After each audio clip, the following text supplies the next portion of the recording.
Hi, everyone. Good afternoon, good morning, good evening, depending on where you are. I'm Jocelyn Kennedy. I'm the Executive Director of the Harvard Law School Library, and I'm delighted to welcome you to the Harvard Law School Library Faculty Book Talk series. Just a few housekeeping items before we get started. We are recording this talk, and it will be posted to our YouTube channel within the next 2 weeks. You can check out our Scholarship at Law blog for more information on that. We want to thank Dean Manning for his support of these book talks. It really is what makes all of this possible. And I want to give a big thank you to our team, June Casey, Rachel Parker, Maya Bergamasco, and Teresa Knapp, who've really coordinated on the back end to bring this series to all of you. We will welcome your questions for our author and panelists and invite you to use the Q&A feature throughout the talk. We're going to reserve time at the end of the presentation to engage with your questions. So that's how that will work. I encourage you to visit your local bookseller online, preferably due to COVID, to purchase today's book. You can also visit the Harvard Library to borrow the ebook.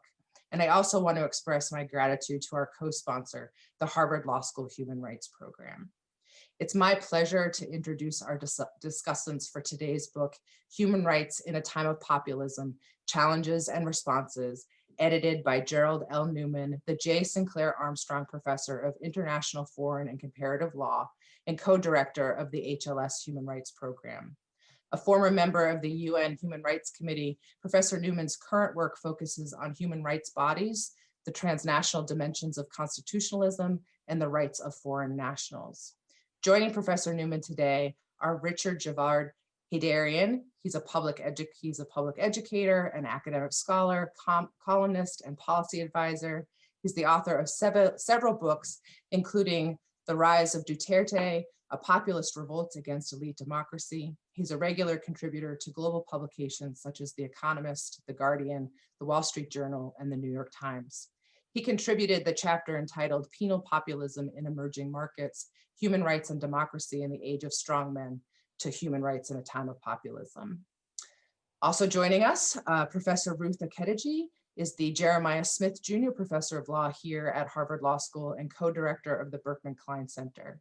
She's the editor of the Journal of World Intellectual Property Law and works closely with NGOs, various agencies of the United Nations, and research centers on the human development effects of international IP policy, including access to knowledge, essential medicines, and issues related to indigenous innovation systems.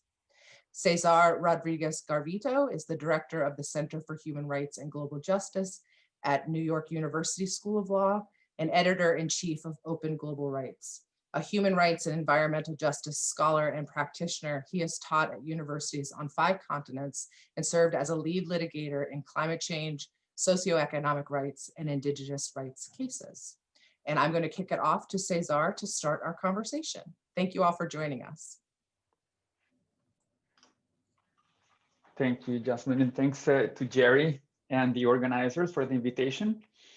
It's a real pleasure to share this space with you all and read the book. I was very much looking forward to the publication of the book. I knew about the conference back in 2018, and in reading about the origins of this book, I realized that we were running kind of parallel and complementary projects right around the time that the conference that led to this book took place at Harvard.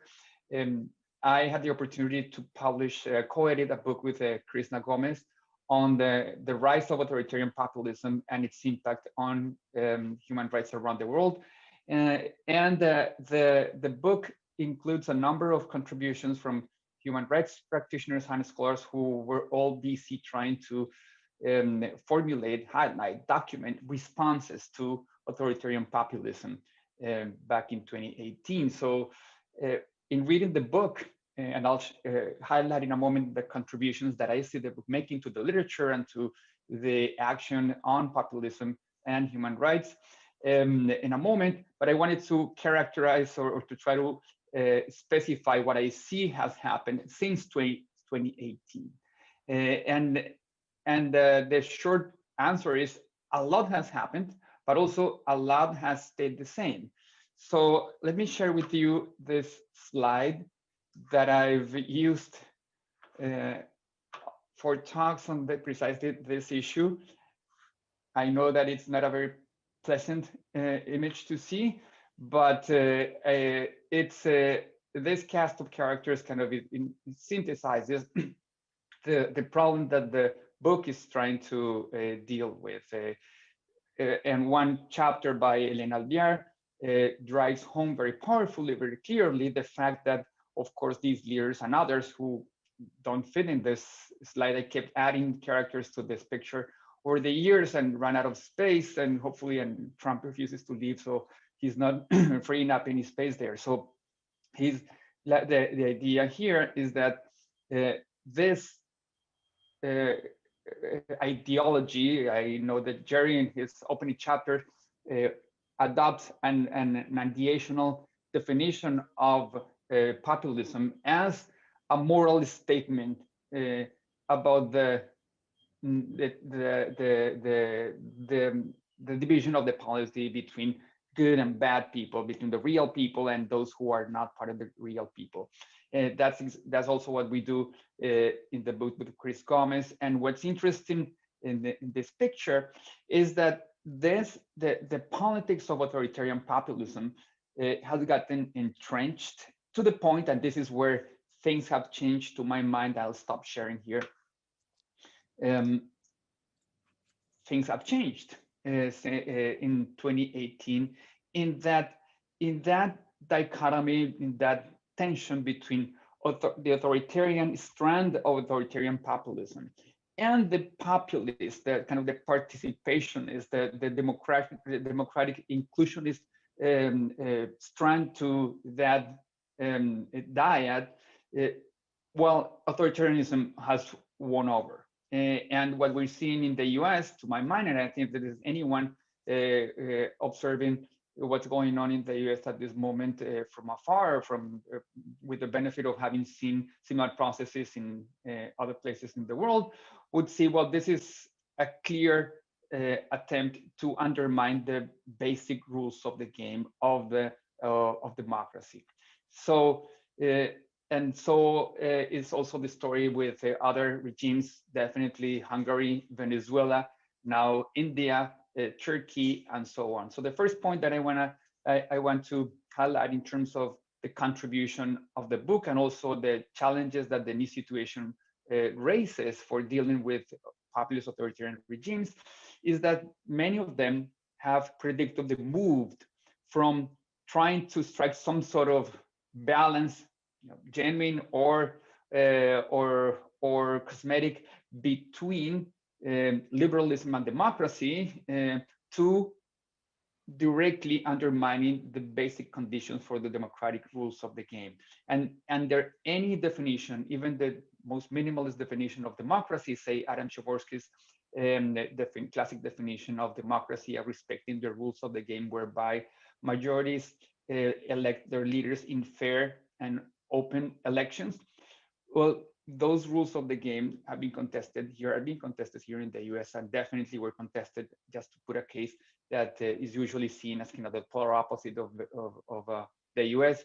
Venezuela in 2015-16, back when Provea, the well-known human rights organization that's taking so much heat and pressure from the Maduro government, said that the Venezuelan government has gone from a populist government to an authoritarian government, and they couch this term that I think was very prescient, is very helpful for understanding these types of regimes going forward and the potential responses by human rights actors. They called the Maduro regime back then a 21st century autocracy, 21st century dictatorship. And what they saw, of course, and they're a progressive organization, they've always been for socioeconomic rights, but they saw this turn very clearly from a government and a regime, a series of governments that had a progressive agenda, regarding whether or not you agree with the social policy of the Chavez government or the Maduro government. That inclusionary socioeconomic program was there, but it got sacrificed in the altar of personalistic rule. And in 2015-16, that was the turning point when the government decided to tinker with the rules of the game, postpone elections, and that's when Venezuela stopped being a democracy. And one can go country by country. In India is getting there by disenfranchising, for example, millions of people just on the basis of their religious preferences and their beliefs.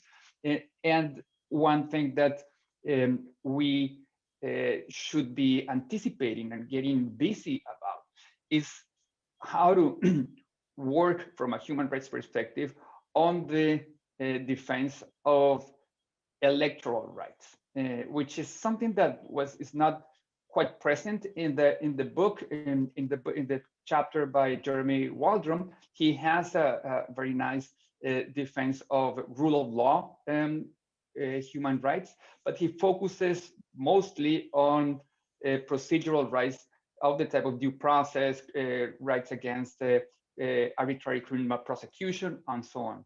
One of the points, and before I move to the second and final one that I want to put on the table here, is that in many other democracies, or whether they're in peril or not, electoral right, the right to vote, is a fundamental right. And in the US, for instance, because of the kind of the tradition of exceptionalism vis-a-vis the international human rights regime, I haven't heard many people, for example, criticizing gerrymandering and all the disenfranchising moves by the Republican Party over the years, in terms of the denial of the right to vote of those people who get excluded, artificially excluded from from the democratic process. I'll end by highlighting the second major contribution. There are so many. I would need a lot more time to highlight everything that's said eloquently in the book but I will end by saying that the question here, one of the questions for the human rights movement, human rights institutions, is how aggressively to respond to this set of attacks against human rights. The book, just like many other commentators back in 2018, mostly kind of opts for a careful a cautious approach to not rocking the boat and making sure that the supporters of populist authoritarian movements do not get alienated from the political process. I would submit, and Jan Werner Mueller, the political scientist who's used in the publication to provide a definition of populism as a political movement, a political ideology, has argued, I think convincingly, that it's time for a more aggressive defense of those basic rules of the game. And by aggressive, I don't mean just through judicial and legal tactics, but also through mobilization of the type that Doug Johnson advocates for in his chapter, meaning engaging popular movement, protest movements like the ones that are coming out to the streets in Peru as we speak, to defend the right of Peruvians to elect their leaders. So, and that's what Mark Tushnet, of course, has called the constitutional hardball from the point of view of constitutional making and constitutional adjudication. So I'll leave it there. I'm happy to engage in the discussion later on. Thank you. Over to you, Richard. Am I next? Or I think Ruth is next. Ruth, sorry, you're right. Over to you, Ruth. Not a problem. Sorry, didn't mean to put any wrinkle in the wax. Here you go. Not a problem at all. Not a problem at all. It is such a delight to be on this panel. And Cesar, thank you so much for those really provocative remarks and thoughtful. Jerry had asked me to join in the conference, and I regrettably could not contribute to the book due to other commitments, but I have thoroughly anticipated and been excited about the publication of this book.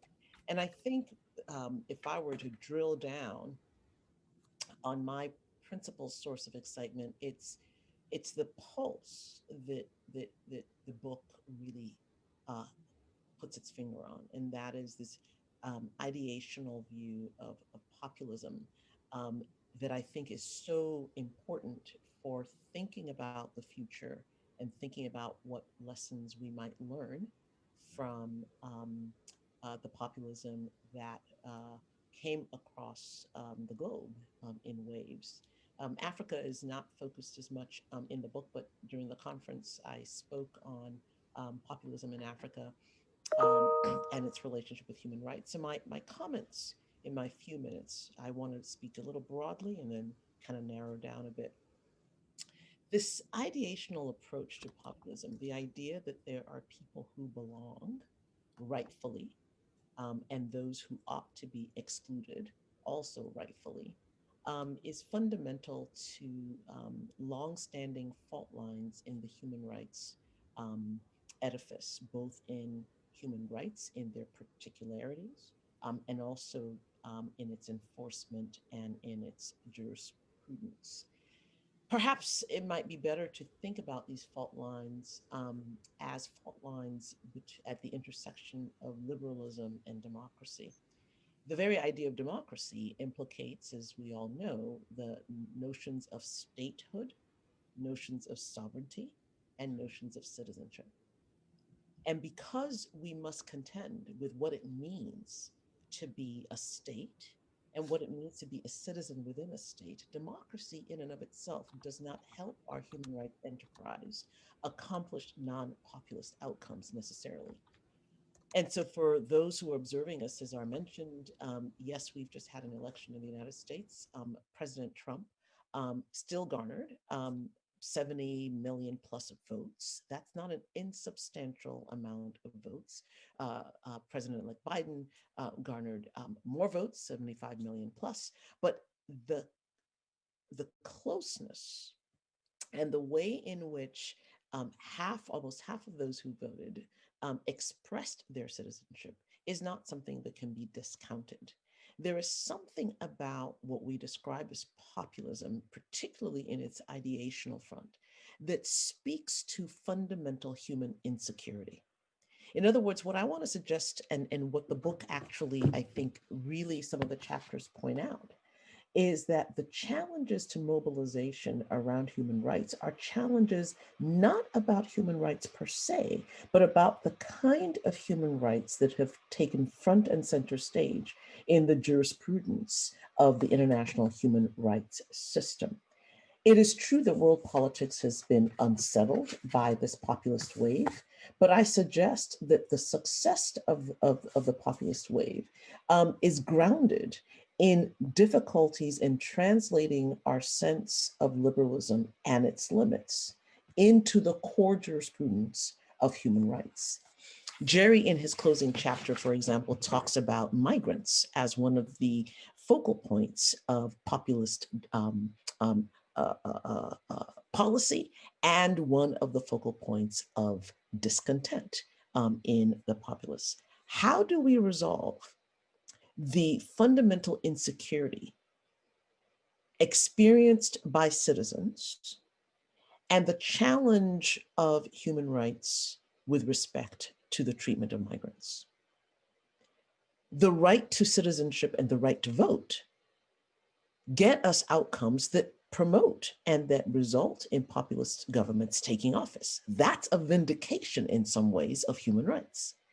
And yet, we see, as other chapters note in the book, the challenges of dealing with the others, those who are excluded by the exercise of the civil and political rights that the human rights constitutions clearly vindicate. The conflict, or the tension perhaps, that this intersection between liberalism, the capacity of individuals to attain their highest good for themselves, the utility of the political process to allow them to cast votes for those that they believe will best secure their future, and the economic foundations of much of the expressions of discontent is, I believe, one of the foremost challenges that the human rights system faces today. Who counts? And why do they count? And how do they count?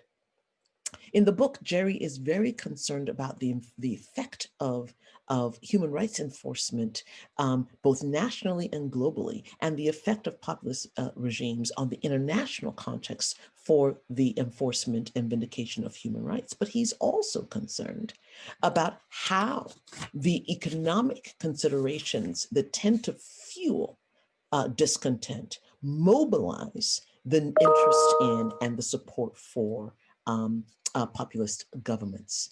Now, as I mentioned in my remarks at the conference, populism has actually been perhaps the principal form of government in the sub-Saharan African context. In other words, when you look, whether you are dealing with South Africa, whether you're dealing with the Gambia, whether you're dealing with Zimbabwe, populist governments have in fact thrived in certain regions of the world precisely because they come with the idea that those who are responsible for human rights deprivations are in fact the other. And so the ideational approach allows us to see that ideation can be a two-edged sword, even as human rights jurisprudence in its limits has also served as a two-edged sword. Recall, for example, of course, Angola, a country whose economy depends on oil almost exclusively, how declines in prices of oil have caused the GDP in this country to fall to high levels of income inequality. And the result of which, that the long-serving leader, dictator, populist leader, whatever you want to call Dos Santos, used this opportunity to amass wealth for his country in a way that was unreachable by human rights rules to both uncover and to persecute. Now, the end of Santos's rule was punctuated by protests, and it was only when the transition politically became a galvanizing force in Angola that human rights organizations and human rights reports began to speak to the dismal conditions of Angolans under this regime.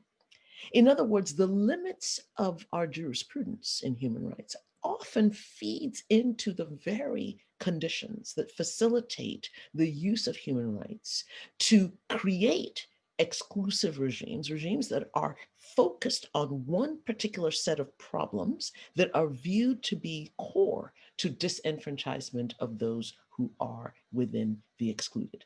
So, for example, Amnesty International and two other human rights organizations at the end of Dos Santos's reign briefly only mentioned the economic roots of the discontent and focused instead on the need to a peaceful transition to democracy without addressing, well, who holds the power to define what this democracy will look like and who gets counted in and who gets counted out.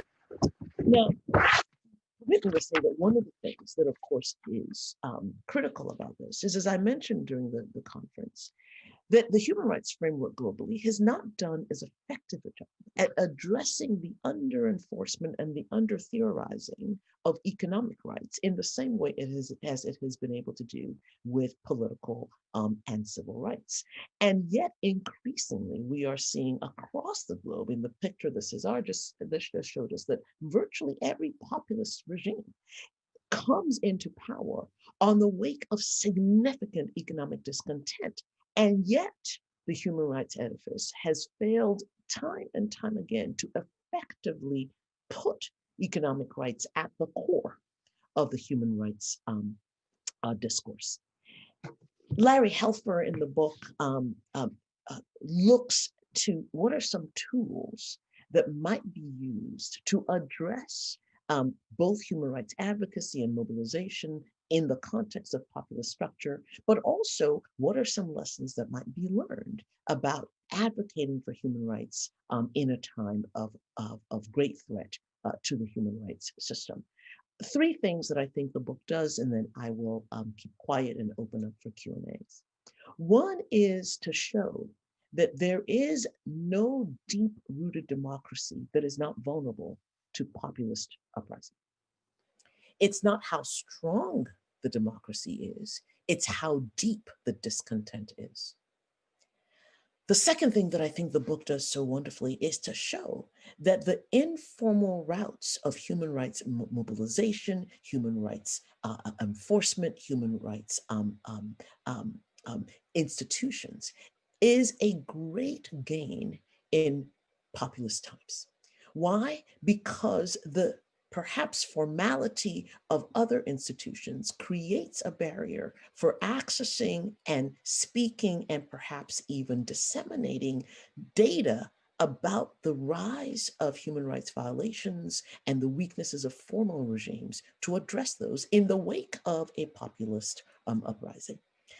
It's interesting that Jerry, in his introductory paragraph, a chapter talking about populist threats to the international human rights system, mentioned something that he refers to as the rhetorical approach, one that treats the populist character as a matter of degree rather than as a binary attitude, right? That most politicians, he argues, in a democracy invoke the people and reform as part of a cultural style, at least some of the time. We've certainly seen that in many of the populist regimes that have arisen in the last number of years.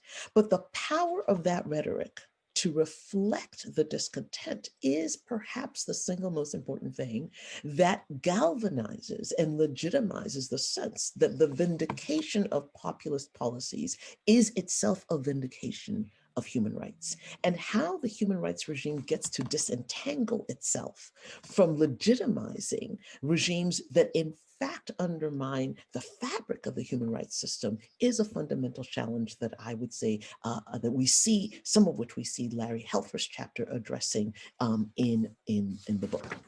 The last point that I want to make before we go to Richard is that the book is incredibly effective, in my view, in weaving through not only the institutional challenges to human rights that populist regimes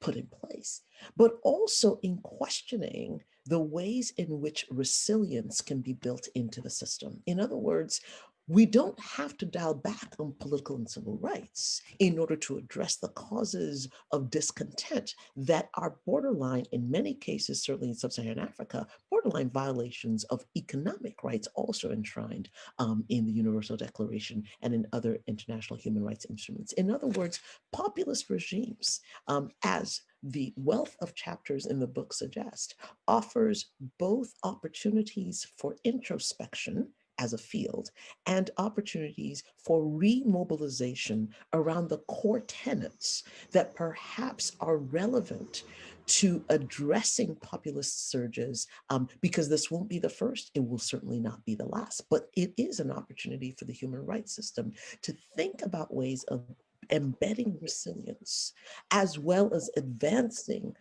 the employment and implementation of economic human rights, so that there is a better sense of, at least from the ideational approach, there's a better sense of how best to respond to the threat to the fabric of human rights that might come from the implementation of efforts to create conditions that allow dignity to flourish in countries all around the world. Thanks so much. Thanks, Ruth. Over to you, Richard. Yeah, thank you very much. I mean, it's almost 2 a.m. here, so I'm not going to be at my sharpest or best, so advance apologies, but I'll try to squeeze in as much as I can within the next 5 to 10 minutes. First of all, thank you very much to Cherry and folks at Harvard Law School's Human Rights Center. I really enjoyed our conference back in 2018. Perhaps I've attended more international conferences on populism and all than the electoral colleges by Mr. Trump, but that was really something that stood out, and I'm glad that this project has come out, and I really appreciate comments by Cesar and Ruth on the book and issues that we have to discuss, and I completely agree with that. Now, Dostoevsky said in The Possessed that, in times of turbulent change and transition, all sorts of foul characters come to the fore. And I think the unfortunate thing is that even though Biden may have edged out a little bit Trump in the latest elections, the turbulent times are still ahead of us. Therefore, I think to say that we're over the populist age is not only misleading, but it could be very dangerously complacent.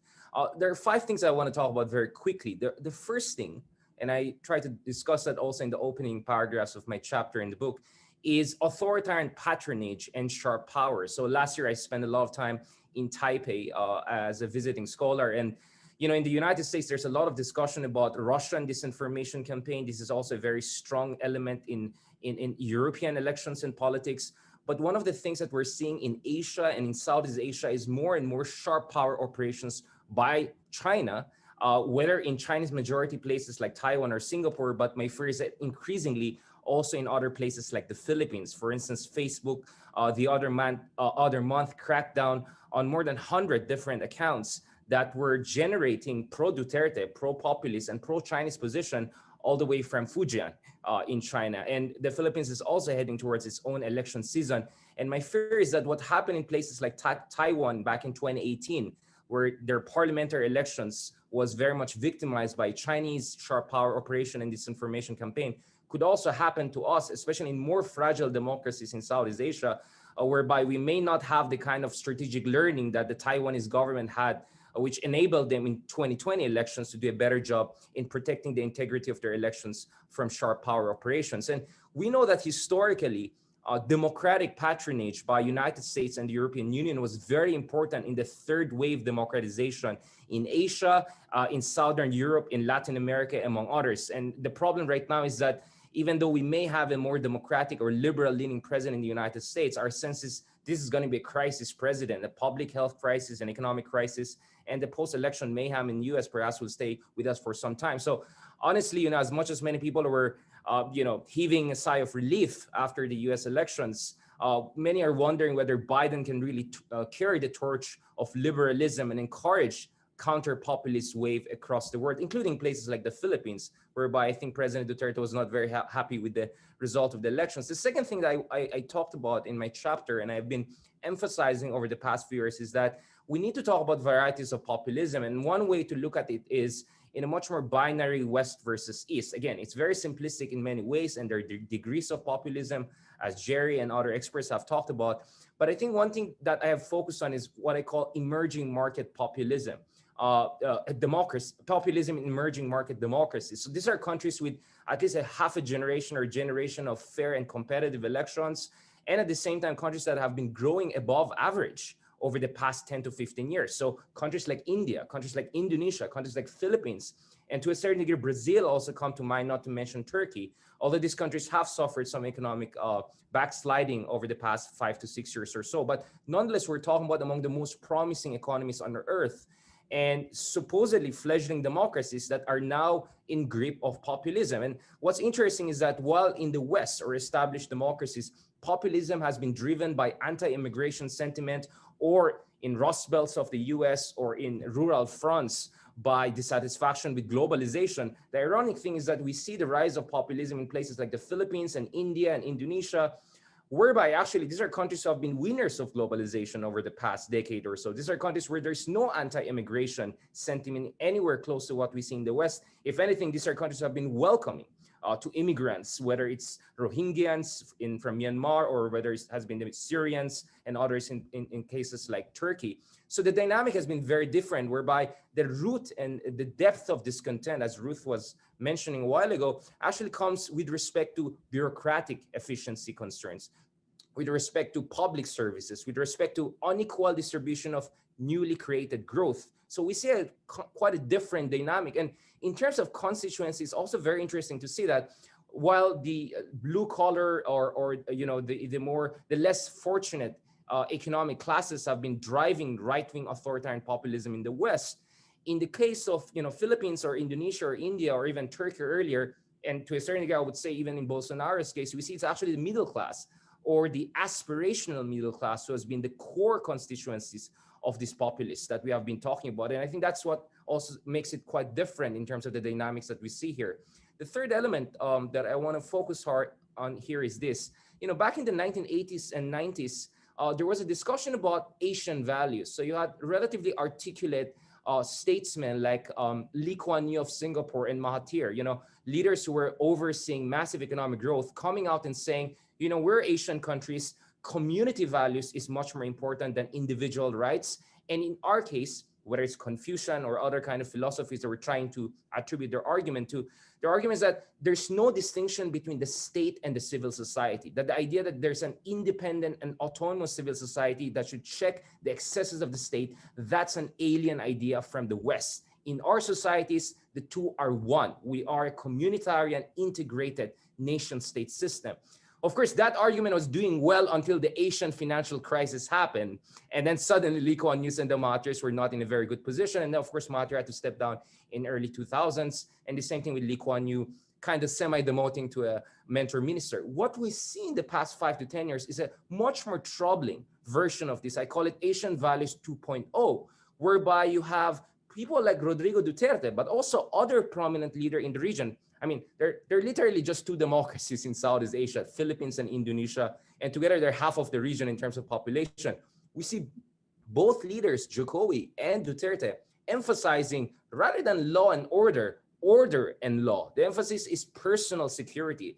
And if that means overcoming or actually dispensing with rule of law, then so be it, because that's the way forward. And I think this is and what we hear also, what we see also here is this: while Mahathir and Lee Kuan Yew definitely try to be a kind of a bridge between China and the West, or try to have a certain degree of civility in their interaction with the West, comparatively, what we see with people like President Duterte right now, and even some of the leaders in Southeast Asia, like sometimes in the case of Prayut or in the case of Hun Sen, they have been quite aggressively lashing out at the West. There's a greater sense of confidence. And I think that also comes from the fact that, as I mentioned in issue number 1, there is authoritarian patronage. They feel that they have the support of countries like Russia and China behind them. So that makes them much more confident in standing up to the West, especially when the West itself is going through its own democratic crisis and economic trials.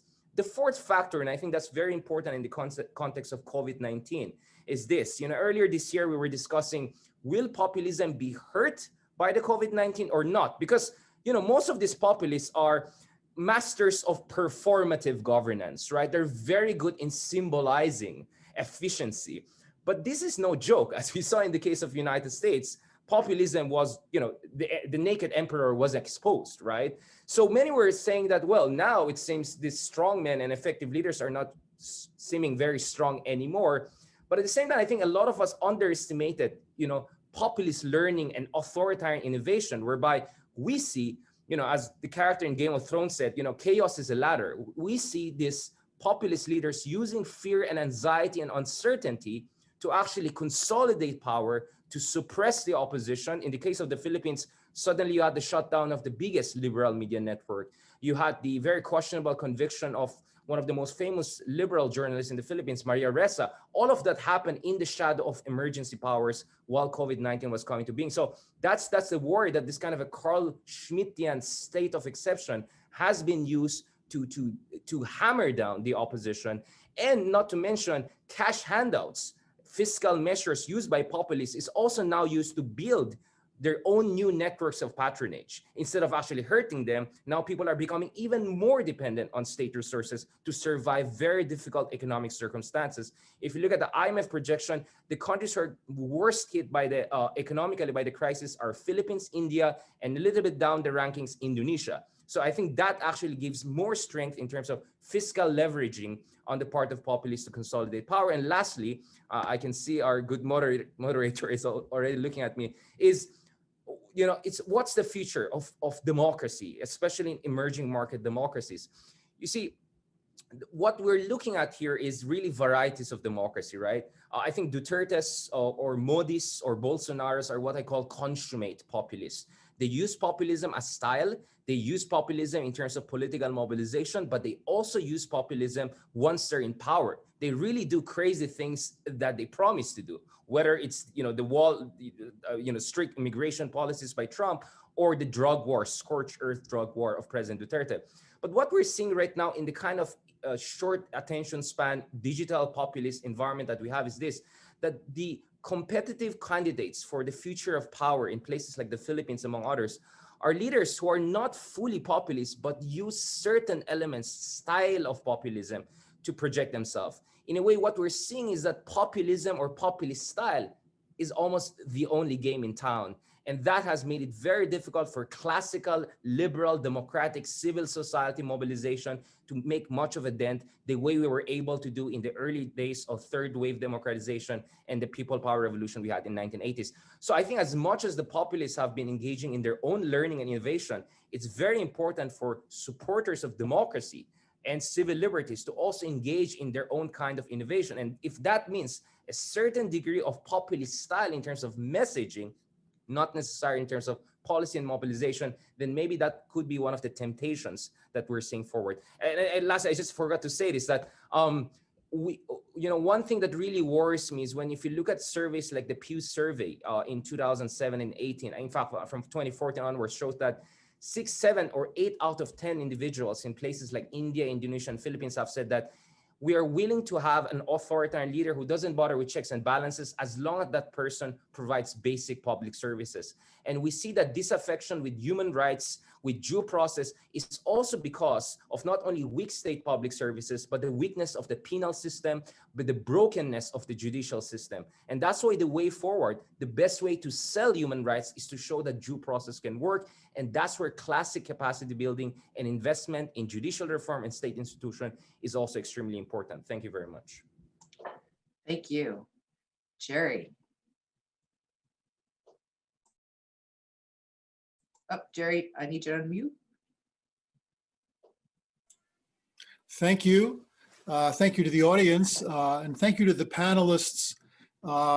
They know I have learned a great deal from them in studying populism since 2017, and I'm continuing to learn today.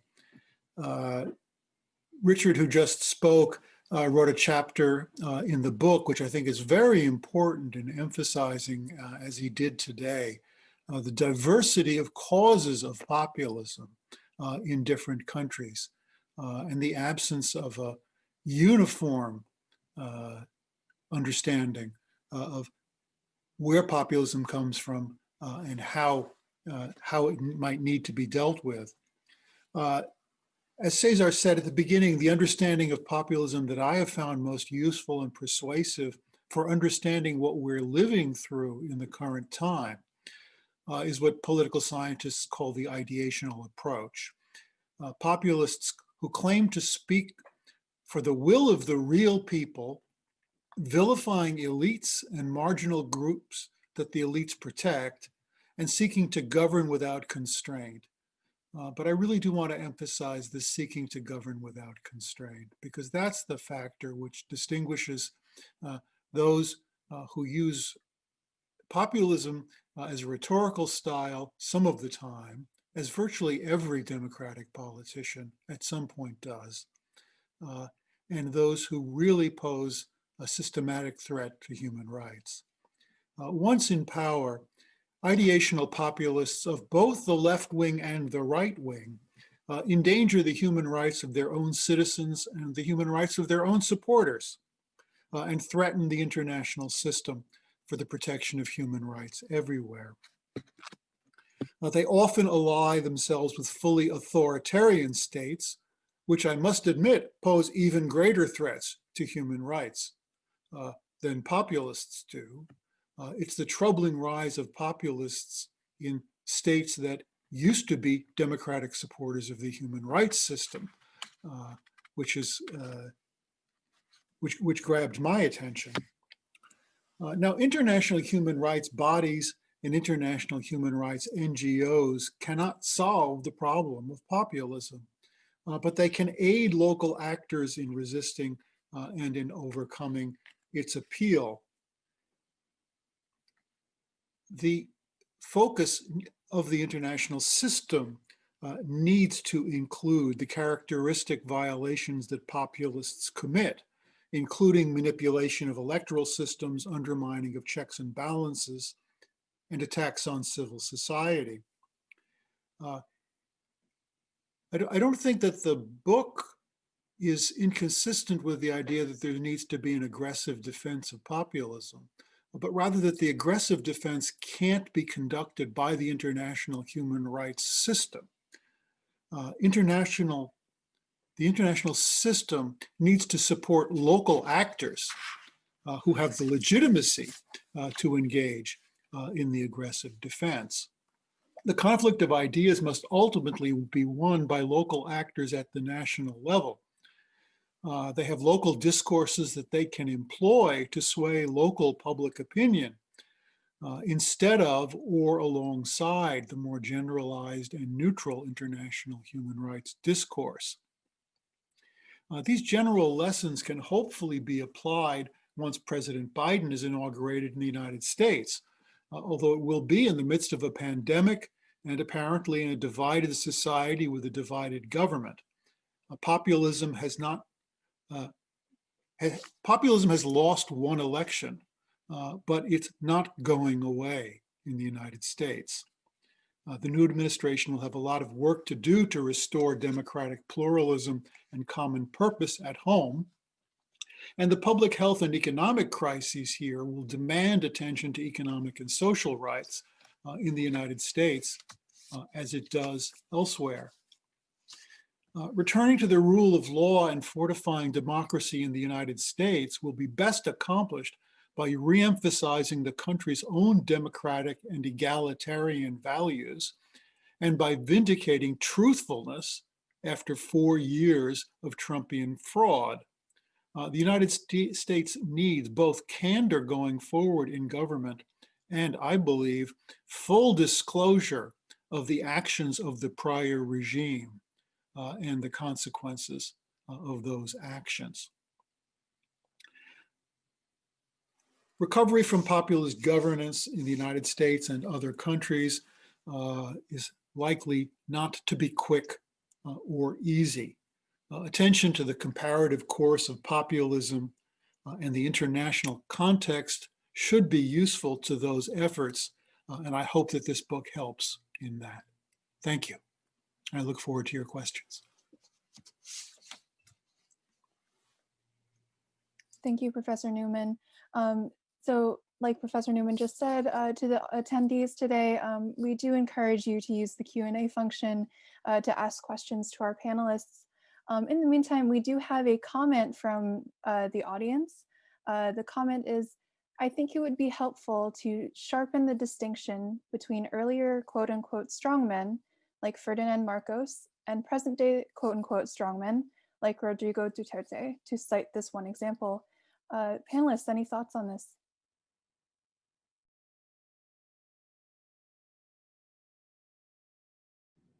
Maybe because it's my president involved. Okay.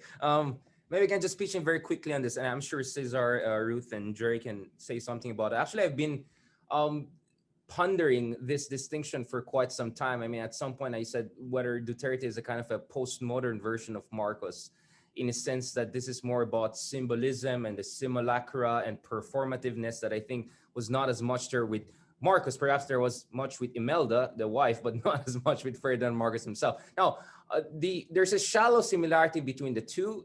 They're both lawyers, so ironically, our too few lawyers in the past 5 decades among our presidents are among the most authoritarian. So maybe there's something with the legal education in the Philippines that we have to review.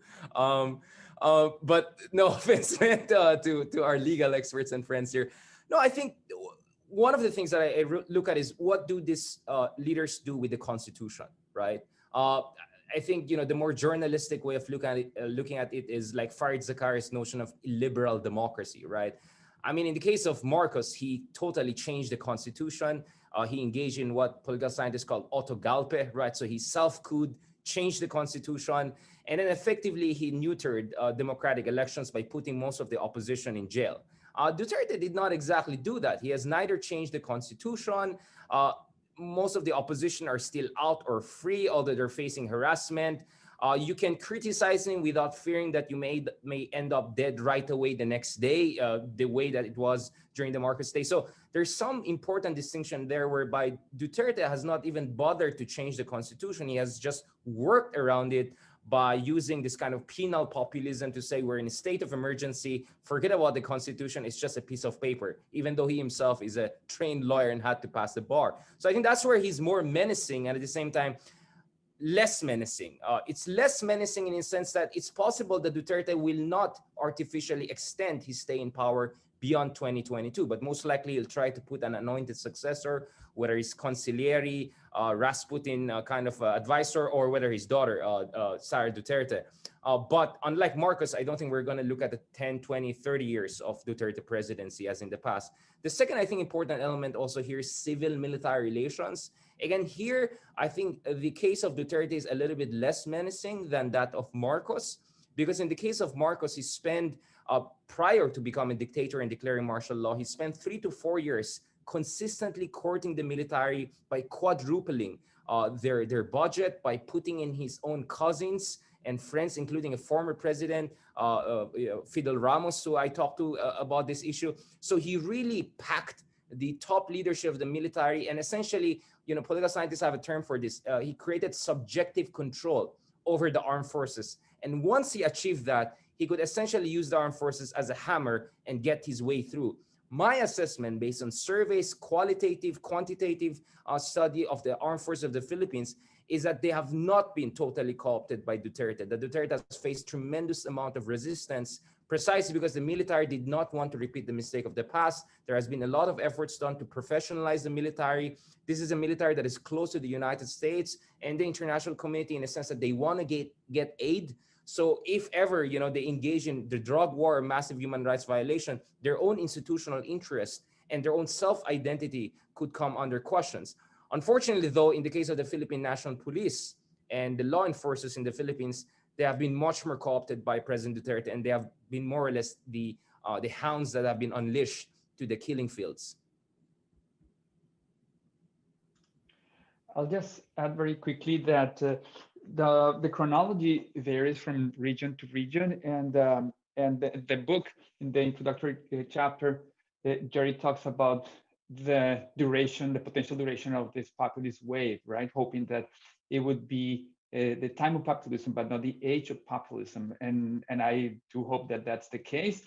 I still think that this is not going to be with us for a whole generation, but it's not a glitch. It's not just a 5-year glitch. And the way that I would see the difference between, say, the Marcoses of the world, the way that Richard described Marcos sounds very familiar to me, and immediately think of Fujimori. Fujimori in Peru was the kind of strong man that the right-wing movements in the rest of Latin America wanted to have, and unfortunately, many countries got a version of Fujimori either from the left or the right. But the key difference there, and I'll just highlight this difference, is I agree with Richard, the relation with the military. So back, at least in Latin America, it would be the military itself that would take over power. So it would be a military coup, right? Or it would be some sort of negotiation between the political elites and the military by essentially giving money and key positions to the military. The second wave, and what I do think has happened, is that this virus of just like a COVID of populism has mutated. So one thing that we've seen in the more recent wave, the one depicted in my slide, is that many of these leaders have worked within the confines of the constitutional architecture, and I think that the mastermind of this has been actually Viktor Orban, a small country, 10 million people, but he came up with the term of illiberal democracy early on. So that's what to me is most striking, that many of these leaders, and also you could say that Erdogan did a little bit of this in Turkey, have managed to either change the rules of the game or patiently chip away at the foundations of the rule of law to stay in power. But those incremental moves in the end have amounted in many of these places to qualitative changes towards something that's no longer recognizable as democracy, like in the case of Hungary or Venezuela or many of these countries. And of course, just to add to that, I mean, I think that those are both important observations and responses by Richard and Cesar. But, I think that to Jerry's earlier point, the fact that there's a pivot even to the military reflects something quite fundamental. about the time that we are in. And that is a recognition that somehow the greatest source of power is not democracy per se, but actual force, the capacity to wield democratic will in an office, the office of the president, and to utilize it through the military. That tells us something, because I think for many human rights practitioners and scholars, last decade has perhaps proven that the idea that force as a means of sovereign expression and as a legitimate exercise of power is actually not at all a distant proposition. So I think these are really important signposts in the field and for the field. The second thing to note is, of course, in sub-Saharan Africa in particular, this has become very much, as Richard pointed out about Singapore, this has become the norm. The idea that human rights might limit the exercise of a sovereign or a president who assumes power with constitutional legitimacy, constrained by human rights, is actually as foreign as genuine kind of liberal democracy in these regions. And I think that then presses the point that Jerry makes in the book about the importance of human rights institutions and monitoring, the idea that rather than focusing on the characterization of whether or not a regime is populist, focus instead on the nature of the human rights violations that are particularly attendant to populist regimes, so that the universality and the consistency of human rights is not abandoned in the project of what might otherwise be a legitimate constitutional administration, be it in the UK or in the US or Europe or South America or Latin America. And I think this is fairly significant. The last point I would say is to emphasize Richard's point about the kinds of responses to human rights arguments, responses grounded in collectivism versus individualism, the weaknesses, as I mentioned earlier, of liberal democracy and what that means in the face of citizenship, that can deploy its will to curtail the human rights of the other. And these questions of legitimacy are not questions that the field has been particularly good at grappling with and at offering solutions for. And this has got to become a significant clarion call for the field and for scholars in the field. Thank you, Professor Akeji. So I do realize that we are at time right now. And before we continue, I just want to check panelists if you have time for one more question, or if not, and you have other engagements. I see a thumbs up. I see some nodding. Okay, great. We will take one more question and then end for today. So our next question, a question about terminology. How would one respond to David Arth's recent argument that support for Trump, Orban, Modi, etc. barely comes from populism, economic grievance against elites, but instead overwhelmingly from nativism, racism, xenophobia, and that using the former term unwittingly provides moral cover for the latter? Confer Johnson's chapter in the book.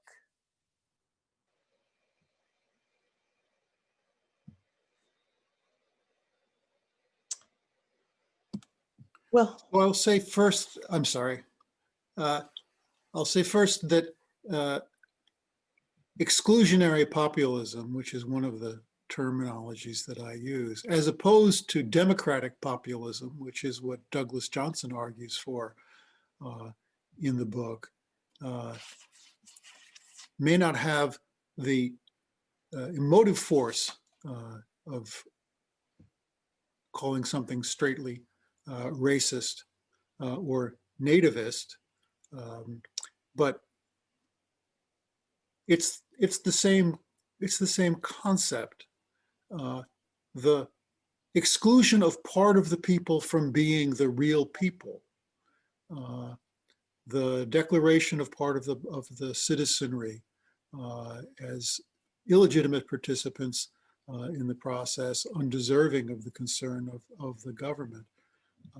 That's what we're talking about here. And so I think as an analytical method, understanding it as populism, which has relations to other forms of populism that take place in the world, is in fact extremely helpful. It may not be the right emotional language to use in political debate. And it may also not be the right legal language to use. I argue, perhaps very vehemently in the book, that human rights institutions should not try to make populism a legal wrong. What they should focus on is the legal wrongs that are going on underneath populism, because the content of populism and the identification of populists is in fact too contested for it to be a useful tool for legal analysis as opposed to external analysis of legal phenomena. But there it has a great deal of heuristic value. And the terms in which the defects of populists need to be debated in public debate of a general vernacular kind, well, that requires a different vocabulary. And I think it's entirely consistent to say that the analytic exercise is a different exercise than the public rhetorical exercise.